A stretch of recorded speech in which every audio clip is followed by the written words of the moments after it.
नमस्कार प्रेक्षकांनो. तर आपण बघतोय घरोघरी मातीच्या चुलीचा आजचा एपिसोड.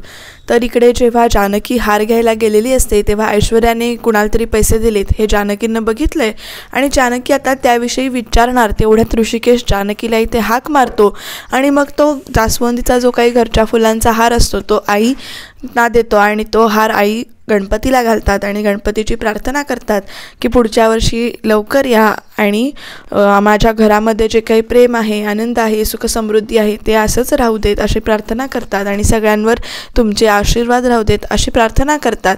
आणि मग त्यानंतर एक एक जण इथे येऊन गणपतीला नमस्कार करतात.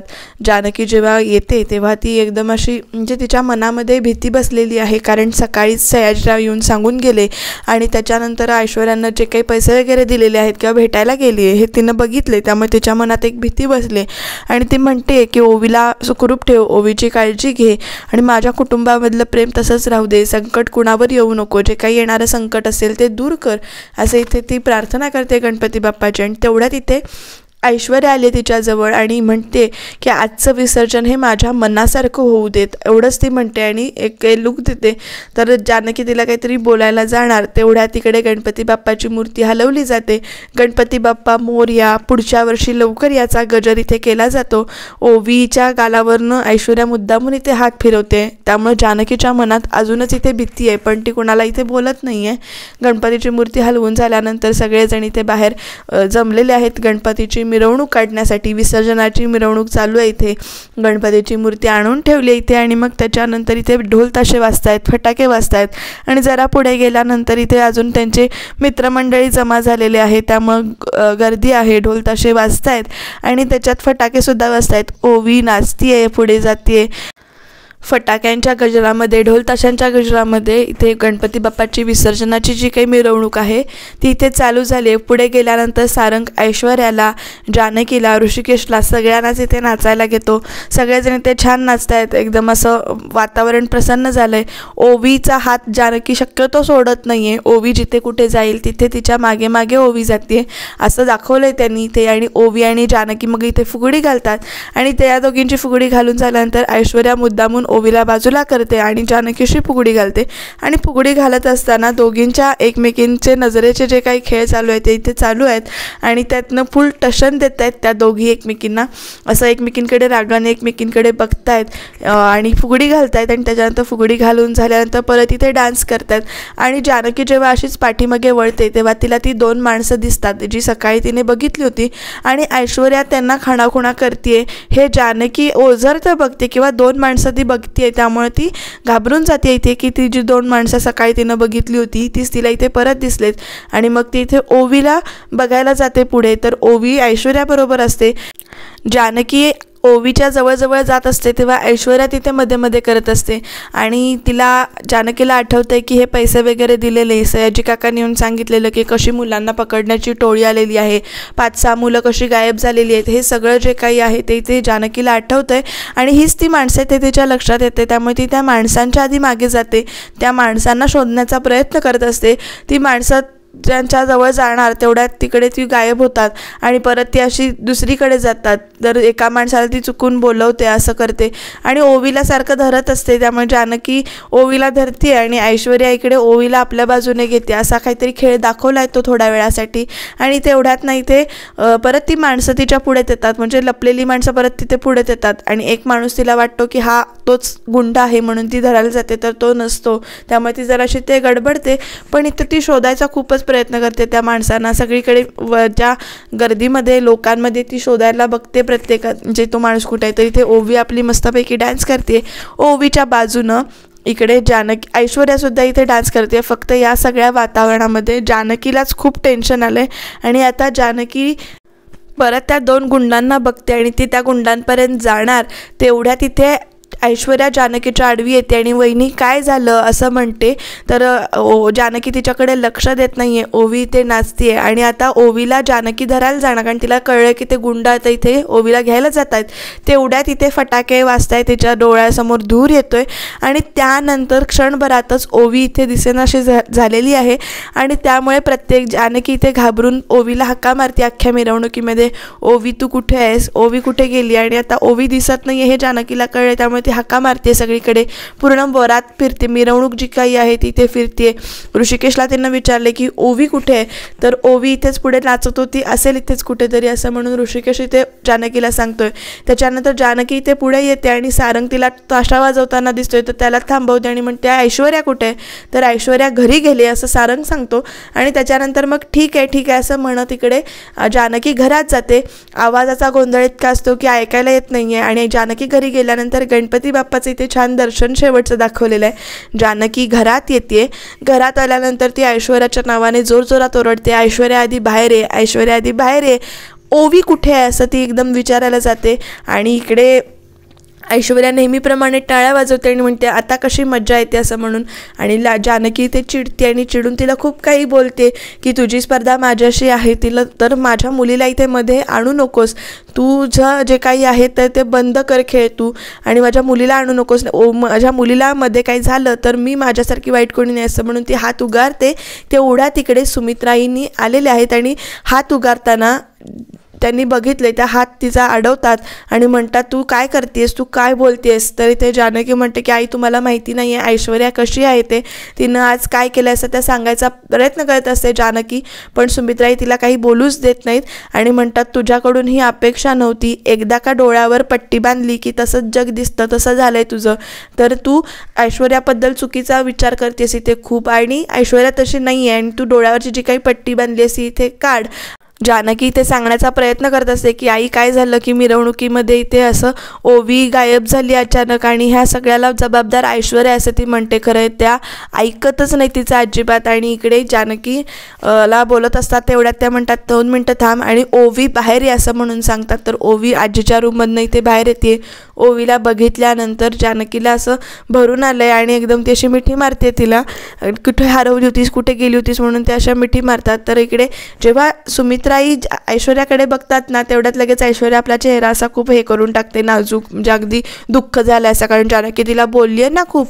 तर इकडे ओवी म्हणत असते आई चुकलं माझं, सॉरी, तू मला सांगितलं होतंस तू हात सोडू नको, पण काय झालं जेव्हा मी नाचत होते ना तेव्हा तिथे असे पैसे पडलेले दिसते कुणाचे तरी, ते पैसे मी उचलायला गेले, पैसे उचलून मी तुझ्याजवळ येणार तेवढ्यात तिथे 2 काका आले आणि त्यांनी मला हे चॉकलेट दिलं आणि चॉकलेट तुला पाहिजे का विचारत होते, तर मी त्यांना चॉकलेट नको आहे, मला नको म्हणून सांगत होते, तर ते ऐकत नव्हते आणि त्यांनी माझा हात धरला आणि हे चॉकलेट तुझ्यासाठी आणलं आणि तुला खावंच लागेल असं म्हणून माझा हात धरून तिकडे कोपऱ्यात ओढून नेत होते मला. तेवढ्यात नाही त्या ऐश्वर्या आंटी आली आणि त्या ऐश्वर्या आंटीने तिचा हात सोड म्हणून सांगितलं, तर हात सोडत नव्हते म्हणून जोरात काढून घेतला आणि जोरात त्यांना मारलं. अशा रीतीनं असं झालं असं म्हणून ओवी सांगते. आणि ओवी म्हणत असते की ऐश्वर्या आंटी मला आता खूप भीती वाटते. तर ऐश्वर्या म्हणते की चल आपण घरी जाऊया.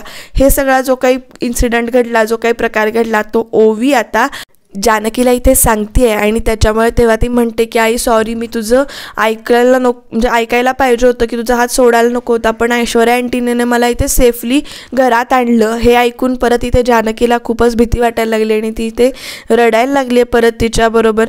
आणि हे सगळं चालू आहे तेवढ्या तिथे सुमित्राई हाक मारतात आणि म्हणतात की ओवी बाळा तू जरा आत जाऊन बस.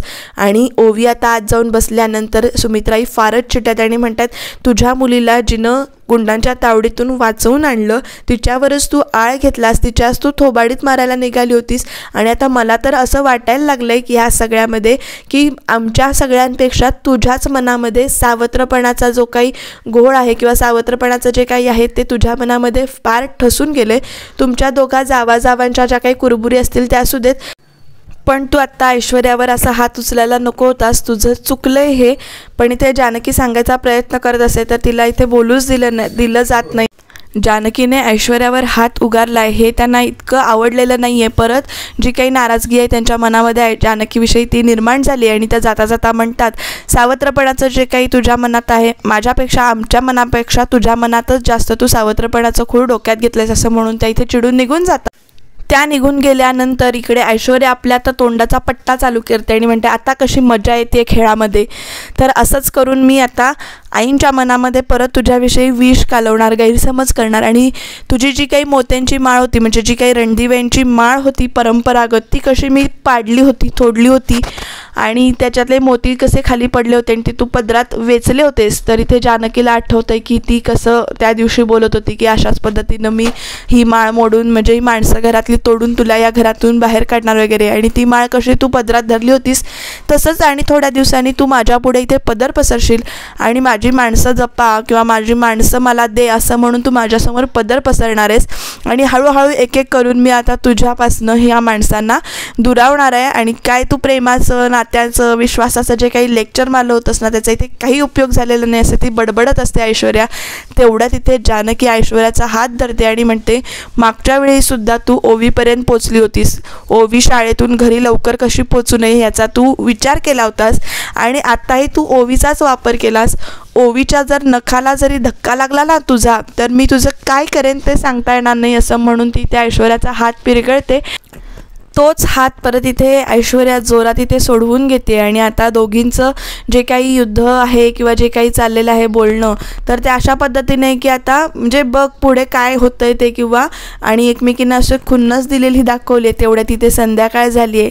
जानकी ओवीच्या इथे केस पुसते पण तिच्या मनामध्ये ओवी हरवण्यापेक्षा किंवा ऐश्वर्याने जे काही केलं आहे त्याच्यापेक्षा जे आई तिला बोलल्या की सावत्रपणाचं जे काही खूळ माझ्यापेक्षा तू तुझ्या मनामध्ये घेतलेस आणि हा जो काही गैरसमज त्यांनी करून घेतला त्यावरून तिला इथे खूप वाईट वाटत असतं. कारण तिचं परत इथे कोणीच काही ऐकलेलं नसतं. म्हणजे सुमित्राईनी जानकीचं काहीच ऐकलेलं नसतं ऐश्वर्याच्या विरोधात ती बोलत असते तेव्हा किंवा ऐश्वर्याची बाजू सांगत असते तेव्हा.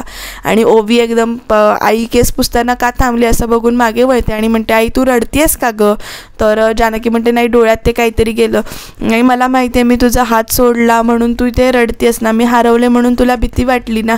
तर ऐश्वर्या आंटीने मला सोडवून आणलं आणि जे काही झालं ते असं त्या दोघी बोलत असतात. तर तेवढ्या तिथे ऋषिकेश आलाय आणि ऋषिकेश आल्यानंतर ऋषिकेश विचारतो, ओवी कुठे आहे म्हणून तू का विचारतो तीस मिरवणुकीमध्ये किंवा ऐश्वर्या आणि तू ओवी तिघीजणी कुठे गायब झाला होता, तिघी दिसत का नव्हतात असं ऋषिकेश तिला विचारत असतो. काय झालंय सांग. तर जानकी ओवीला आधी आजी बोलवत होती म्हणून पाठवते आणि ती काहीच बोलत नाहीये.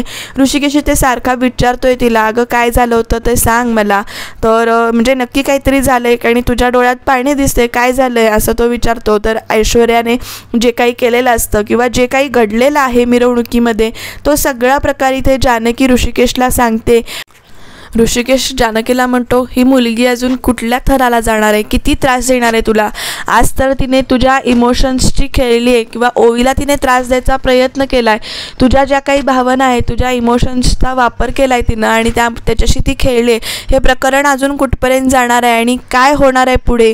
तर ऋषिकेशला इथे टेन्शन पण आलेलं आहे आणि ते त्या सगळ्यापेक्षा जानकी इथे सांगते, जेव्हा आई तिला एकदम म्हणाल्या की सावत्रपणाचं जे काही खूळ आहे तूच सावत्रपणासारखं इथे वागणूक देतेस, हे जे काही आहे ते जास्त मला माझ्या मनाला लागलं आहे आणि परत इथे एकदा आईंच्या मनामध्ये गैरसमज निर्माण झाला आहे. तो गैरसमज मी कसा दूर करू. माझ्या आणि आईंच्या नात्यामध्ये एक प्रकारची भिंत येते आणि ऋषिकेश इथे तिला सांगायचा प्रयत्न करत असतो की तुमचं नातं घट्ट आहे, स्ट्रॉंग आहे, पण या ज्या मध्ये कोणीतरी गाठी मारण्याचा प्रयत्न करते तर त्या गाठी मारणाऱ्यांना आपण वेळीच थांबवलं पाहिजे. तर जानकी म्हणते, तुमचं बरोबर आहे, पण कसं थांबवायचं आणि काय करायचं हेच मला कळत नाही आहे. आणि आईंच्यामधली सासू पुन्हा पुन्हा जागी होते आणि आता आई माझ्यावर चिडले आहेत तर त्यांची मनधरणी मी कशी करू तेच मला समजत नाही आहे. मला माझ्या आई हव्या आहेत, मला पुन्हा पोरकं व्हायचं नाही आहे असं म्हणून जानकी ते रडायला लागते. ऋषिकेशचे ते डोळे पुसतोय आणि आता बघूया ऋषिकेश आणि जानकी या सगळ्यातून कसा मार्ग काढतायत किंवा आईंचा राग कितपत टिकतोय. त्याच्यासाठी तुम्हाला चॅनलला नक्की इथे सबस्क्राईब करून ठेवावं लागेल. कारण आता ऐश्वर्याने डाव तर खेळलाय तर त्याला प्रत्युत्तर ही दोघं कुठल्या पद्धतीनं देतात ते आपल्याला नक्कीच बघायला मजा येईल. त्यामुळे तुम्ही चॅनलला सबस्क्राईब करून ठेवा. रिव्ह्यू आवडत असेल माझा तर कमेंट करायला विसरू नका, म्हणजे आम्हाला पण रिव्ह्यू देताना नक्कीच मजा येईल, मोटिवेशन मिळेल आम्हाला. आणि ते उद्याच्या भागामध्ये आईंचा जो काही राग आहे तो इथे निवळला आहे बरं का. नेमकं काय असं जानकी जाऊन बोलली आणि ज्यामुळे आईंचा राग निवळला आहे ते बघण्यासाठी तुम्ही उद्याच्या भागाची वाट पहा. आणि इकडे जानकी आता ऐश्वर्याला पुन्हा एकदा धमकी देते, तुला मान मिळवायचा आहे ना तर तो मान हवा आहे तो मी मान देईन, पण माझ्या कुटुंबाची मानहानी केलीस तर मी तुला शिक्षाही देईन. बघूया काय होतं.